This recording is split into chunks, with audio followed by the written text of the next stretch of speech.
Ciao e benvenuti in un nuovo video sul mio canale, yeah! Oggi vi parlerò delle location cinematografiche più costose del cinema. Dovete sapere ragazzi che le location cinematografiche possono incidere molto sui costi di un film, specialmente se questo prevede spostamenti, costruzioni di set complessi e anche permessi. Infatti più tardi andremo ad analizzare anche questo aspetto. Iniziamo subito, tra l'altro adesso è uscito il 2, io non l'ho ancora visto, con Il Gladiatore. Soltanto per Il Gladiatore, per ricostruire una replica parziale del Colosseo a Malta, sono stati spesi all'incirca $1 milione. Ridley Scott ha ricreato qui una parte di antica Roma, sia fisica che in CGI. E infatti per l'epoca diciamo che la tecnologia e la computer grafica erano molto avanzate, infatti penso abbiano speso tanti soldi anche proprio per l'uso di CGI. I set sono stati costruiti a Malta, secondo me e molto probabilmente per risparmiare sui costi, ma nonostante tutto è stato uno dei film più costosi della storia del cinema. Cioè, immaginate se questi non risparmiavano sui costi perché è girato a Malta, vabbè. Poi è stato girato anche in altri paesi oltre che a Malta, quindi immaginiamo anche il lavoro di logistica, gli spostamenti, la costruzione di set enormi e le lunghe tempistiche per realizzarli. Per quanto riguarda Jurassic Park, invece, sono stati spesi all'incirca sui $7 milioni soltanto per la location. Steven Spielberg ha scelto l'isola di Kauai, spero si pronunci così, alle Hawaii per ricreare l'habitat dell'isola giurassica. Poi diciamo che le condizioni climatiche non sono state per niente a loro favore, c'è stato anche un uragano che ha creato numerosi disagi e distrutto parti di set, però nonostante tutto il film alla fine ha incassato oltre $1 miliardo. Sono stati spesi oltre $10 milioni soltanto per le riprese a Roma e Venezia in Mission Impossible Dead Recording parte 1. Girare in città storiche come queste richiede tantissimi permessi, chiusure stradali, sicurezza non solo del cast ma anche proprio delle location. Infatti dovete sapere che molte spese sostenute per le location dei film sono dovute proprio alla sicurezza della location stessa, almeno dovrebbe essere così. Poi a Firenze per Six Underground diciamo che non è andata tanto bene, hanno creato dei numerosi danni alle città, segni visibili tutt'oggi sulle mattonelle in pietra, sui tombini, però vabbè la produzione ha pagato una grossa penale per i danni causati e vabbè. Cioè, secondo me comunque sia, sì ok mi ripaghi i danni, ma qui parliamo di un pavimento storico, una pietra cioè tombini storici, cioè anche se mi vai a ripagare, che cacchio, cioè... Il film Spectre della saga di James Bond ha sicuramente tantissime location molto costose, ma la più costosa in assoluto è sicuramente il palazzo di Blenheim a Woodstock in Inghilterra. Si stima che la produzione abbia pagato migliaia di dollari al giorno soltanto per girare in questa residenza storica. Stiamo parlando di un sito patrimonio dell'UNESCO, quindi anche qui sono stati sostenuti dei costi aggiuntivi per la sicurezza. Anche se la cifra esatta non è pubblicamente nota, sono stati spesi tantissimi soldi per le location del film Indiana Jones e l'ultima crociata, Star Wars Il risveglio della forza e Gli ultimi Jedi.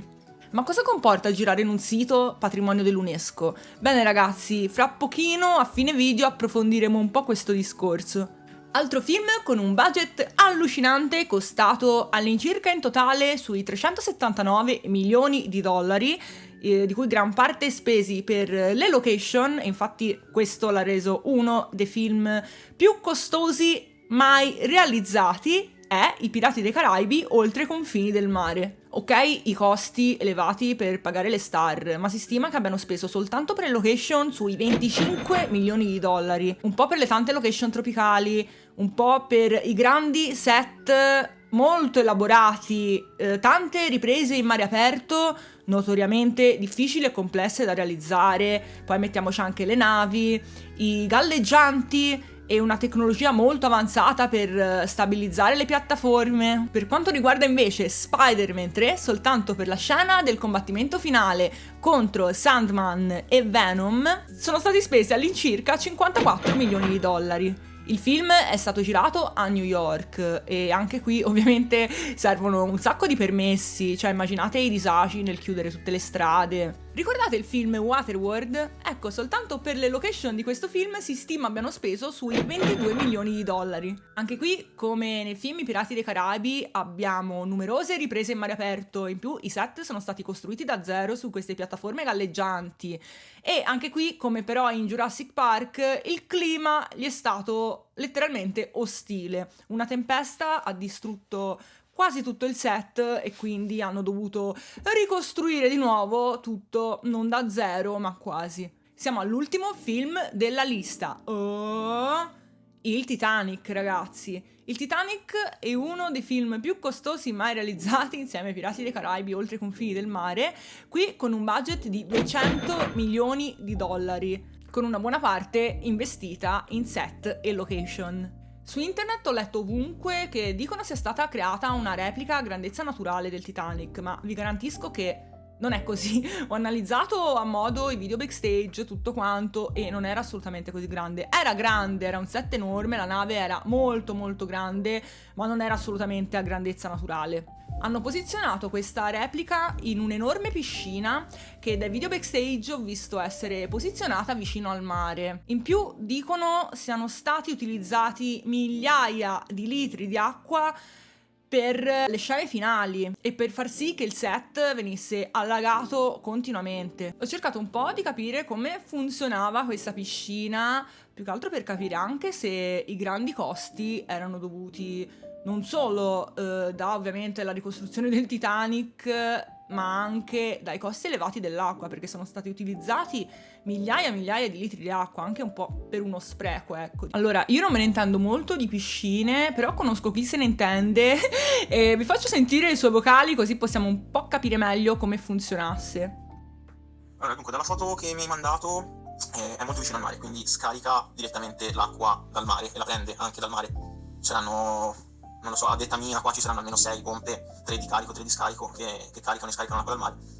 E per queste dimensioni, perché stiamo parlando davvero delle dimensioni di un campo da calcio. Esatto. Per i costi, fai conto te che ogni pompa di queste qua sono pompe parecchio grosse, consumano almeno 30 kW a pompa, quindi sono tanti kilowatt. Quindi molto probabilmente i costi non sono dovuti tanto dall'acqua, ma né dai prodotti chimici che hanno dovuto utilizzare, perché con questo metodo utilizzi molti meno prodotti chimici, però in corrente vai a spendere parecchi soldi. Ok, mistero chiarito.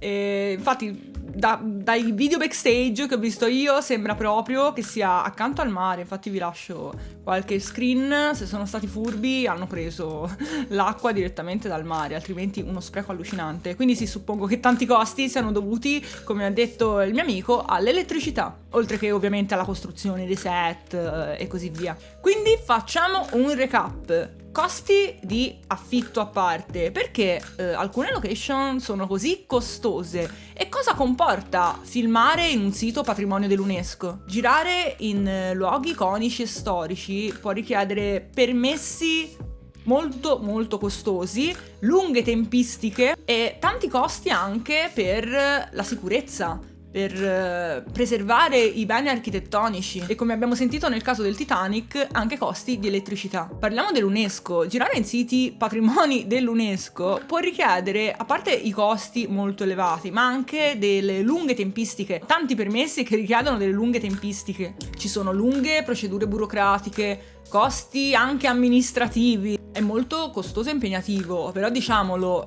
perché la gente fa i film in questi luoghi?